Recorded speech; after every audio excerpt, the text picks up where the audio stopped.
Hello guys, and welcome in today's episode where it's all about this guy right here, the absolute beast of a laptop, the ASUS ROG G15. I want the screen to be bright enough. Check. I want the screen to be fast enough. Checked. I want the screen to be big enough. Sort of checked. This right here, guys, is definitely the best performing laptop that I had a chance to review here on the channel for you so far, and I am so eagerly excited to give you my unbiased and honest review about it.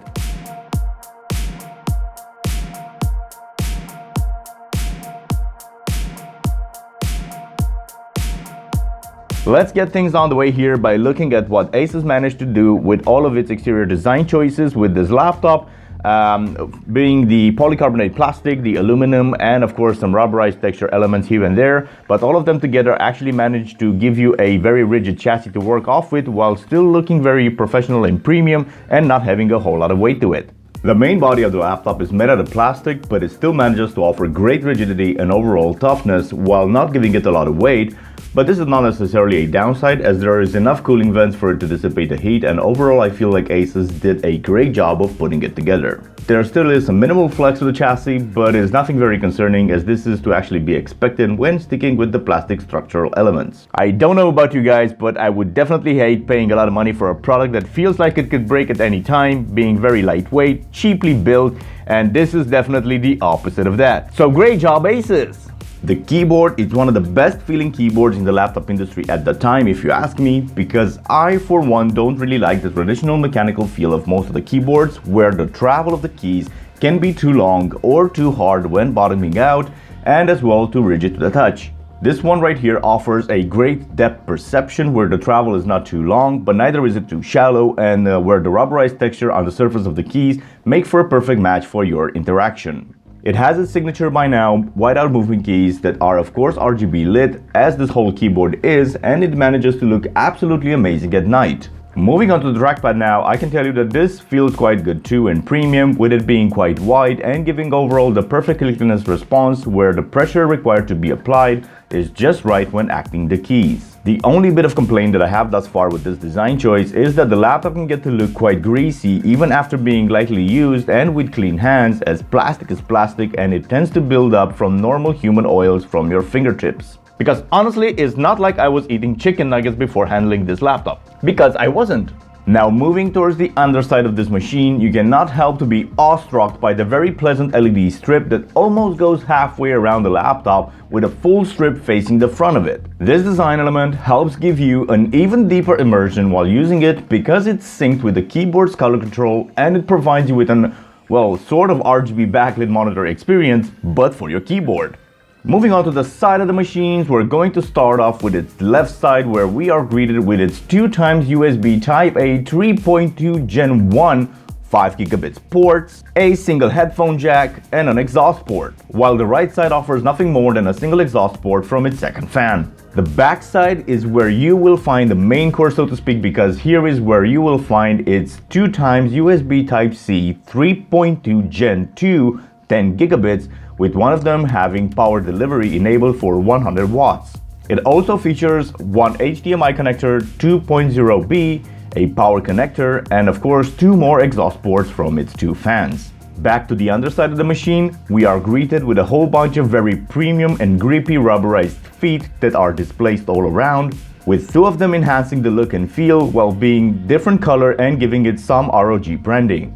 Not that you would care too much when using the laptop, but it can make it look cooler when taking it in and out and giving you some style points. Alongside them, you have 2 fan intakes, a whole bunch of actual cutouts for heat dissipation, and 2 down-firing speakers that can manage to sound quite good, being bassy and quite deep enough. With all of this cooling power and the number of exhaust ports, it's no wonder that this laptop can easily handle its thermal dynamics, especially when the heat transfer is handled by using liquid metal. Now, the lid. Well, the lid is the only aluminum part on this machine that helps wrap all the design elements together with the help of some very minimal artistic touches, placing all the focus on the big but very nice looking ROG branding that it's also backlit. Moving on to the screen now, as you know, I can be quite picky because I want some very down-to-earth specific things, and this laptop still manages to impress me somehow. The screen of this machine is not actually the best and crispier looking one out there, it being only a full HD 1080p IPS panel, but it definitely tries to make the best out of the situation by providing you with an increased 300 Hz refresh rate, a 3 milliseconds response time, adaptive sync, support for HDR, and a good enough spectrum of color with its 100% sRGB and its 75% Adobe RGB range. Its anti-glare coating, I would say it's good enough, just don't try to use it in direct sunlight, and its off viewing angles are actually very good indeed. And don't get me wrong, but all of this combined succeeded to impress me quite a whole lot, since its brightness goes all the way up to 330 nits, making this laptop mostly usable even outdoors on a sunny day. But once again, just don't try to use it with direct sunlight hitting the screen from behind.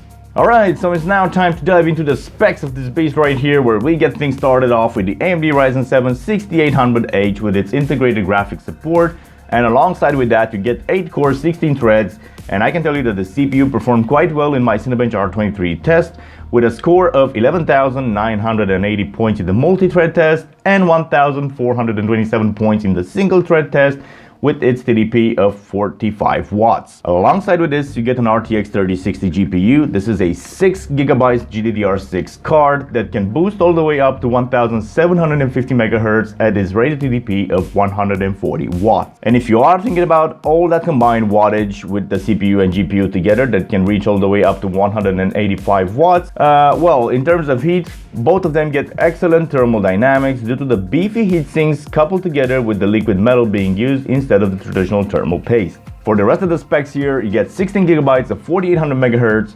1TB PCIe Gen 4 NVMe SSD, Wi-Fi 6E capabilities, Bluetooth 5.2, and a 90 watts hour battery. Guys, you and me both are actual end consumers of the products right here. I buy these with my own money, same as you guys, so definitely the things that are important to me are important to you, so let's point them out. Apart from the CPU and GPU being soldered on the motherboard, the rest of the things are actually swappable, which makes it a great flexible machine moving forward in 2023, because you can swap out the RAM by yourself. It comes included with 16GB of DDR5 4800 MHz in there that you can boost up all the way up to 32GB if you wanted to. It comes included with 2 slots of NVMe Gen 4 in there, and you only have one of them populated with one 1TB drive. So you can definitely add another 1TB drive if you wanted to, alongside with the one already existing in the laptop. And not only that, but I definitely like to see the flexibility when it comes to the battery, because, well, battery degrades, as you know, over time, and this one is definitely very easy to swap out. It being held together only with a few screws and nothing proprietary or crazy glue being applied to it. So yeah, just remove a few screws and you can swap out the battery and you can continue using this laptop like a brand new one. And all of these elements together give you quite a bit of extra flexibility when it comes to longevity of the products that you own. And if you're anything like me, you definitely care about the money you invest. So I give it to you, ASUS, you did a good job. Yeah, but how does it game? It is a gaming laptop after all, right? Well, let's jump into some games here and see exactly how it handles them. So this is Battlefield 5. We are running right now DirectX 12 with ray tracing going on there, as you can see, and the laptop handles itself quite good. I mean, there is a lot of heat going on around the laptop itself. There are 2 vents, so as I've said before, one over here, and there are additional 2 more vents on the back of the machine, and they're all spewing out a lot of heat, and the fans are going up quite a lot, as you can actually hear. Let's take a listen.